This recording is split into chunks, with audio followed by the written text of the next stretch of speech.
Good morning. Here at home, just working on a couple of things, and want to take a moment and talk to you about one of the most important books that you could get. And I like books. I love to read. I've got my worldly Louis L'Amour books over here, and back behind me, I've got some commentaries and some.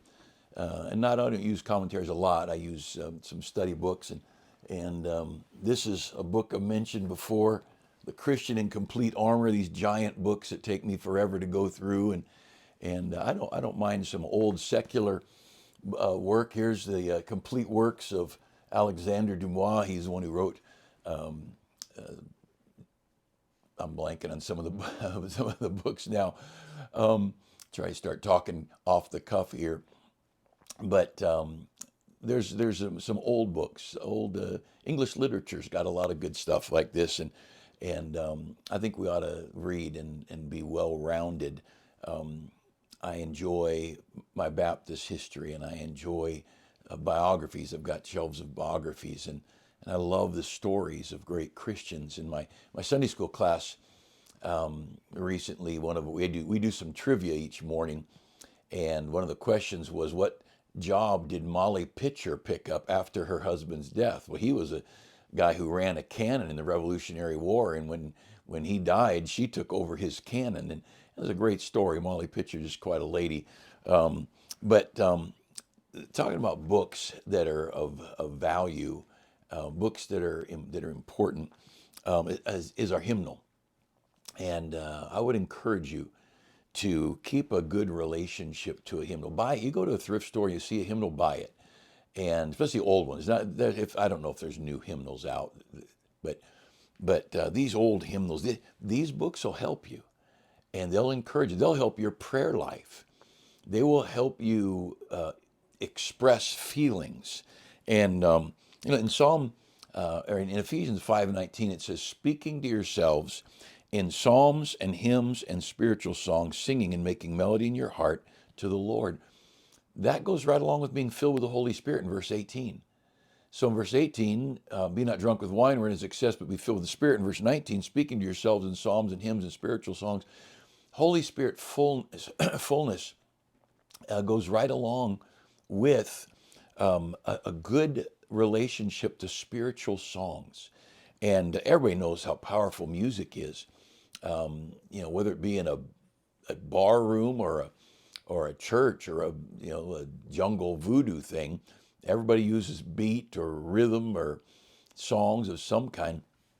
The Psalms 120 to Psalms 136, they're called the Psalms of Ascent, and they are.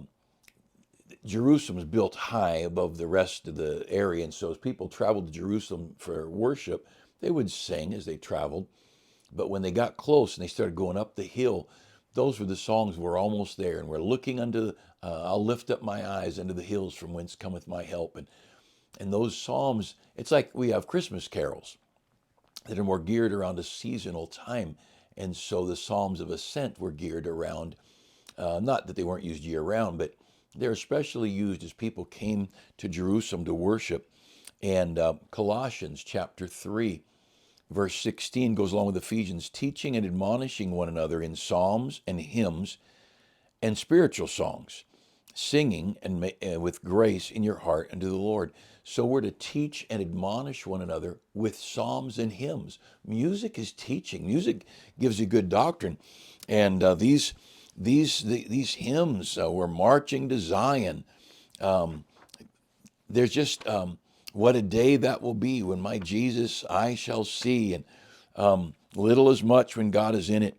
I use the hymnal and hymns that I've memorized typically, but I use the hymns often when I'm just trying to communicate my love for God. Great is thy faithfulness, O God, my Father. There's no shadow of turning with thee. That's true worship when I'm talking about Him. Thou changest not, thy compassions, they fail not. And as thou hast been, thou forever will be.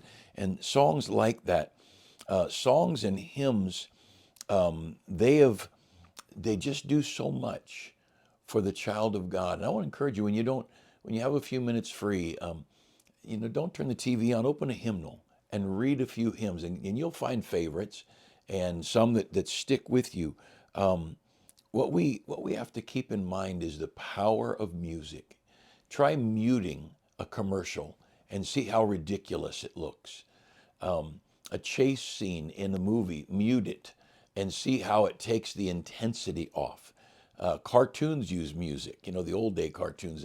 When I was a kid, they all had classical music in them, and we learned classical music from Bugs Bunny and Roadrunner and things like that. And so, getting good music involved is a powerful thing. It'll help set the mood for your home. Have good music there.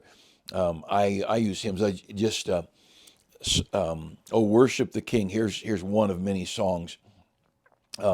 O worship the King, all glorious above, and gratefully sing his wonderful love, our shield and defender, the Ancient of Days, pavilioned in splendor and girded with praise. O tell of his might and sing of his grace, whose robe is the light and canopy space. I love that. His robe is the light and his canopy space.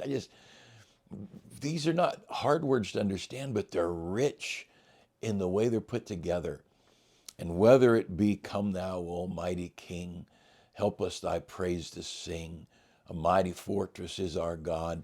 I don't need the new music. I don't want it. I don't like the sound of it.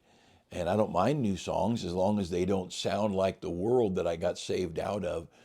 But I want to encourage you, take time and to get familiar with good music. And I would shut off I'd shut off most of all the Christian radio because most of it's not Christian, unless you can find some old stuff. And fill your heart and mind with old songs, and then songs with harmony, where the melody and the harmony they blend. Because in your home, harmony speaks to the soul. The lyrics speak to your head. The beat speaks to your body. And all beats not bad. You can tap your foot, and music will touch your body. It's funny being around little children. I've got all these little grandkids running around, and you get some moving, lively music, and kids will start to dance. It'll move their body, and that's the beat usually, the tempo, but the harmony. The blending of 2, 3, 4-part harmony, that speaks to the soul. That brings rest and peace to you down in here. And that's why I don't mind a good soloist. We've got a few people in our church. I love to hear them sing. But I don't enjoy it. It would be a very unusual time. I'd rather hear a solo than a duet, trio, or quartet, or a group of 6 or 8 that are singing in 3 and 4-part harmony. I love when our choir sings and in a harmony, and the teen choir will start to sing in unison, and then they'll split off. Our teenagers, maybe, I don't know, 50 to 70 of them will be singing on a Sunday morning or a Wednesday night, and then they'll split off into 2 and 3-part harmony. And it touches down in here. That's why the rock music and the world's music, it's got that driving beat, it's got that it stirs you up kind of stuff, or it's got the nightclub. I mean, nightclubs have music, piano bar music, music's in each culture. And you go into a worldly, I've never been in them, but I can tell you, go into a worldly bar type atmosphere, there's going to be a certain style of music. I don't want that in my church. You go to these places that are filthy and perverse. They've got a sound. I don't want that sound in my church, and I don't want it around me. I want to be clean and wholesome. And music is a powerful, powerful tool. And so we're to speaking and admonishing one another in psalms and hymns. We're to be teaching one another with psalms and hymns. And this book, let me encourage you, don't take one from church, but this has got my name on it. So, someone bought this hymnal and put my name on it because it's the same color as some of the ones we have at church. But I've got a lot of hymnals. Most of them are in my office at the church. And I've picked them up at thrift stores or wherever.